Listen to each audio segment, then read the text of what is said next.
After the fun I had thoroughly trashing God of War, I felt I should show you the kind and loving side of me. Okay, actually I didn't have any other games noteworthy on hand and promised I would do this one, but whatever it is, what it is, suck it up. Just to make something incredibly clear, I like Kingdom Hearts. Sure, it has its fair share of problems, like how the camera's out to kill you and not set to the right analog stick like any sane game designer would have, and Sora's voice got a tad annoying on occasions, but despite the little things, I like the series, which I will not attempt to explain in one video as there's enough lore and complications to approach The Lord of the Rings, and I swore never to do an 8-minute long video ever again.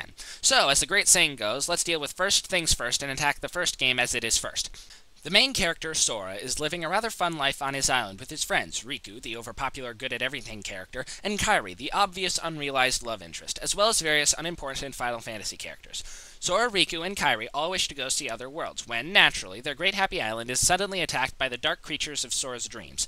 He suddenly gets a magical key sword, aptly named the Keyblade, that allows him to actually hurt the creatures, but the island still gets destroyed, and suddenly he's flung on an epic quest to go to Disneyland and lock all the keyholes to the heart of the worlds because the Heartless are destroying the worlds in that way for reasons that are unknown to you at the time. So you travel to the different Disney domains, fighting off the Heartless and the villains of the Disney worlds like Hades, Oogie Boogie, and Jafar, all of whom have allied with the darkness to collect the Princesses of Heart in order to reveal the keyhole to the door to darkness. Lost yet? Well, I will assume you are, since that explanation doesn't do it justice, and I have very little faith in my fellow human beings, so let's attempt to break this down into semi-manageable chunks. First off, there is an obviously evil entity of something called the darkness, and as such there's a good that is called the light. In a story told by a grandmother that is later confirmed by the main character in not so many words, is that originally there was only light, and everybody was happy, but then some people wanted light for themselves, and in their greed and lust for power, darkness was born. The darkness grew and covered the light, but the light lived on within the darkness and will break out one day. The moral of the story at the time was that you could find light anywhere, but let's take a look at that again. Light is first, darkness comes from human greed and lust for power, light is at the center. Well, that is an awful lot like the creation story, huh? And while one could argue that, I am rather hesitant for a few reasons. One, sequels seem to move away from this idea, although that could be due to different people on the job, and two, it was made in Japan, which doesn't have the best track record worldview-wise, as I'm sure I will have to deal with later on. However, if we keep running with this idea, it means that darkness is evil, and therefore we can deduce that it is sin. And we can further conclude that because it is mentioned that darkness is in every heart, just like light. Original sin, anyone? Anyone who loses their heart to darkness vanishes, and the Heartless is born from the darkness in the heart. The Heartless are after hearts, and they are also after the heart of the worlds themselves, which is where Sora comes in. He has to seal the keyholes to the worlds with his Keyblade in order to protect the worlds. As he journeys through the worlds, he learns lessons of friendship and other things that would make God of War players vomit.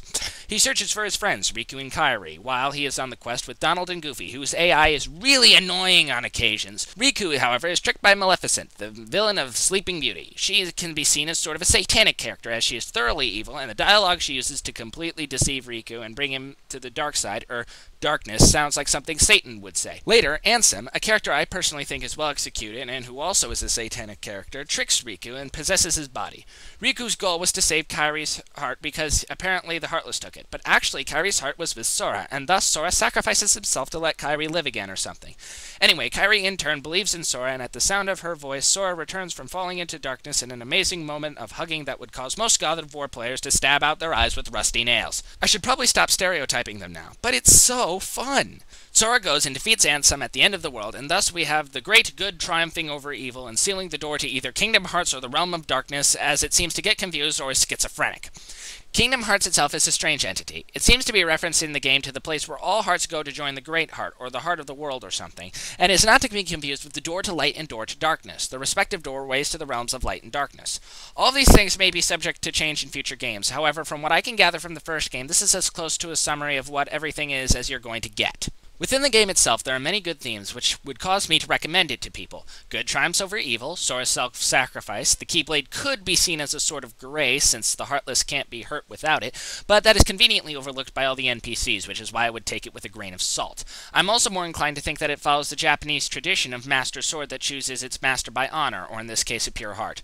We can, however, see that Ansem's experiments with the darkness caused a sudden increase in the number of Heartless, as well as him turning himself into a Heartless. This could point to a a limits of scientific experimentation theme also because it causes many problems for the worlds. I understand that this video isn't the most sure or well explained thing, but Kingdom Hearts is something that is ridiculously complicated, especially when you add in Chain of Memories, Kingdom Hearts 2, 358/2 Days, the soon-to-be-released Birth by Sleep game, Kingdom Hearts Coded, as well as Kingdom Hearts 3 if it ever comes to being. And you know I will have to do all of those as well as the video summing everything up, so stop whining and I'll give you a proper video when it all wraps around.